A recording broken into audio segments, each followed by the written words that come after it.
આજે અમારા બીસી સોલંકી સાહેબ રિટાયરમેન્ટ છે અને 12મા ધોરણ વાળા છોકરા બધા ભણી ભણીને થાકી જાય એટલે આજ વિદાય લઈ લીધી. પહેલા તો બધા જય સોમનાથ જય માતાજી. તો હવારમાં અમે 3 છોકરા નીકળી જતા 12મા ધોરણ વાળાને વિદાય સમારોહના કાર્યક્રમમાં આવી જતા શ્રી તળપણ વિદ્યા મંદિર સ્કૂલમાં. આજે અમારા પ્રતિનિધિ શ્રી બીસી સોલંકી સાહેબ રિટાયરમેન્ટ થાય છે અને અમારા 12મા ધોરણ વાળા છોકરા ભણી ભણીને થાકી જાય એટલે આજ વિદાય લઈ. કાર્યક્રમની શોભા વધારવા માટે આપણા જુનાગઢ જિલ્લાના સાંસદ આવ્યા અને લોકોને માર્ગદર્શક આપ્યું ને આ છોકરો આપણો મોટામાં મોટો ફેન છે એટલે આપણા માટે સા લઈને આવી ગયો. થોડીક વારમાં આ સ્કૂલના બધા ભૂતપૂર્વ વિદ્યાર્થી આવી ગયા અને અમારા સંકેતભાઈને રામ રામ કરે ને આ છોકરાએ પુષ્પા પિક્ચર જોઈ તો એનું દાઢી હાથ ફેરવીને આખી દાઢી ખેરી નાખી.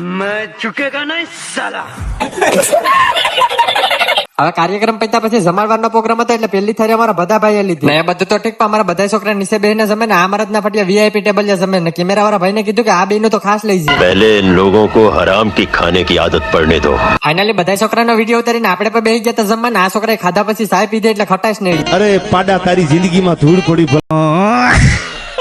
મિત્રો આજના બ્લોગ ની અંદર એટલે જ નવા મિની બ્લોગ જોવા માટે આ ગુજરાતીના પેજને ફોલો કરી